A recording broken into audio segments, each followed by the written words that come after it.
I decided to use this because I love being in the bush. And so someone was asking me, Cynthia, you don't talk about marriage again. What's going on? I just laughed. I was like, how would I talk about marriage? You see, I found out that marriage is not actually something we should talk about because marriage happens to us differently. So my experience will be quite different from your experience. And if I want to generalize my own experience, you will have problem that if you want to follow me, And so for the sake that it is a journey that is not being learned before we enter into it, you just do it your own way, the way it works for you. A lot of people had entered into it and they were lucky to meet people that actually persevered and bore with them and they rode like that, peacefully. But some people also were quite unfortunate to also be joined with people that don't tolerate, they don't have that patience of waiting their own agbasbos. If you do anyhow, you see anyhow. And some others too, they don't really have value for family, they don't have respect for life. And so I now saw that it's something that happened to us differently. You don't have to generalize your own. And that was why I decided to just like put a stop to such. Then another thing that really made me to stop talking about marriage is this. I saw that the kind of judgment people give to a lot of people that were having crisis in their marriage, they were not really worth it.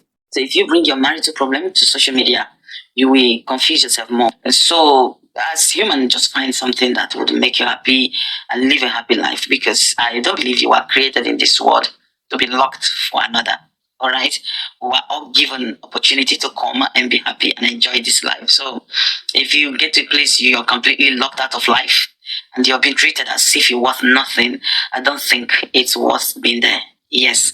Then the kind of judgment people also give to marriage, sometimes it gets me confused, as in you hear that a man buyed his wife or a woman buyed her husband, and you hear some people say, who knows what she did before the man buyed her, as in to them it's actually right to buy someone, so you're like, we are talking that this guy had actually buyed his wife and you're not asking, what did she do before the man buyed her? There must be something she did, as in what would someone do that someone will actually take, oh Jesus, so, and now the other person is no longer here to justify herself, and you be hearing that, what did she do? The other time they said that a man buyed his wife because he suspected she was cheating on him, and I read through the comment section. I saw a lot of people, a lot of guys, saying that that suits her right. How dare her cheat? That cheating are not meant for women. That man has the right to cheat because he's the one that used his money to go buy a woman, and so the woman had to behave exactly the way he wants. I was like, what kind of world are we into? And yet, when you want to like give up that, no, even I like this, so I not gonna go marry. So many people are practically worshiping their wives. Some people are blessed with money, influence, and education. Everything that you think that life is beautiful with, those men have it. Yet, they live their life to please a lady. They live their life to just make their wife happy. I saw a man walking on his knees on the road, begging his woman, honey, I'm sorry. When the woman didn't want to listen to him, you know what he did?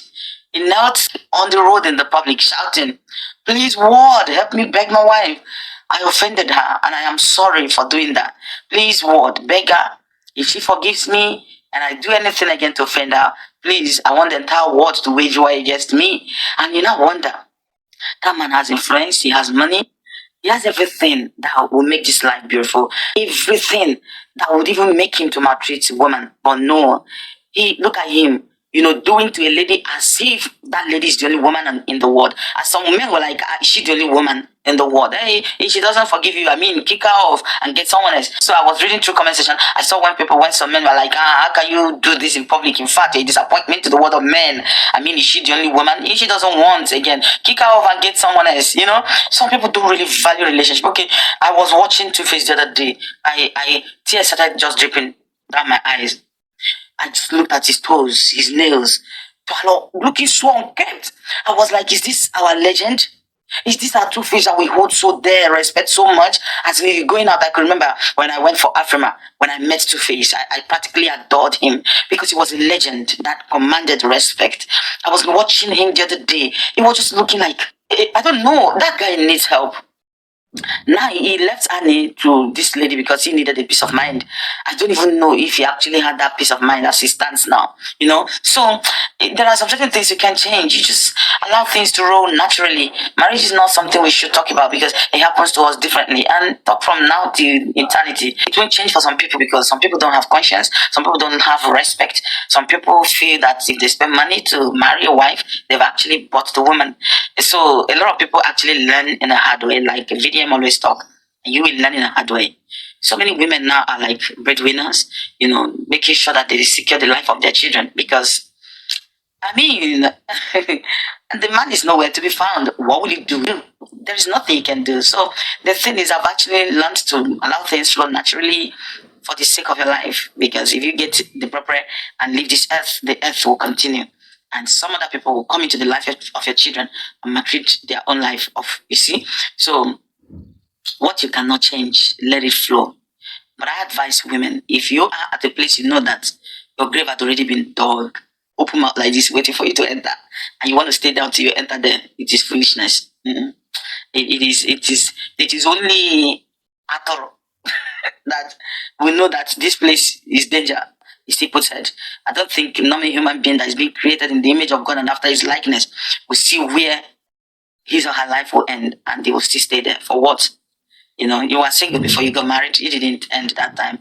So if you happen to fall into the hands of those people you know that they don't value life, they don't value relationship, they don't even value women, there's nothing you do that you are right. And you save your life on time and leave. Must still be married. Must you? If it is working for you, you do it. If it is not working, I don't see reason you should stay there till you buy. As in you watch your fellow human being to just end you. Man, it's not worth it. So I found that marriage is not something to be talked about.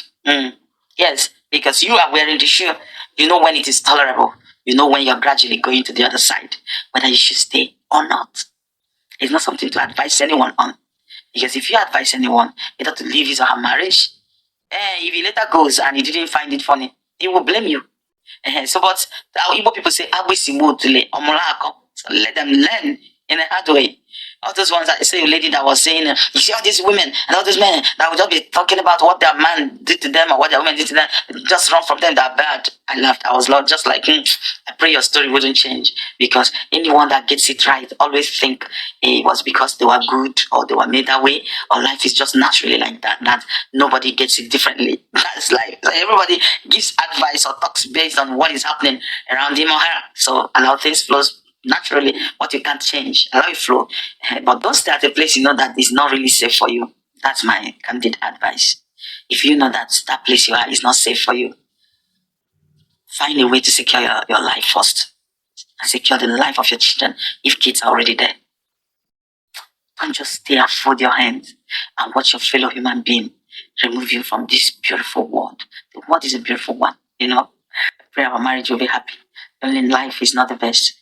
I've been lonely for almost 15 years. I've been lonely, abjectly lonely, not in any relationship, not even ordinary acquaintance. And I can tell you what it means. In fact, practically as it stands now, I'm more or less a man because I feel bills that husband and wife can't even foot. But then we move. If yours is working, allow your marriage to work because marriage is beautiful. But if it is not working, I don't advise you to remain there. Life is more beautiful than that. Only those who get life, they go into marriage or they talk about marriage. If there is no life, there is no marriage. Think about it and help your life on time. Have a beautiful day out there. Cynthia cares. Bye.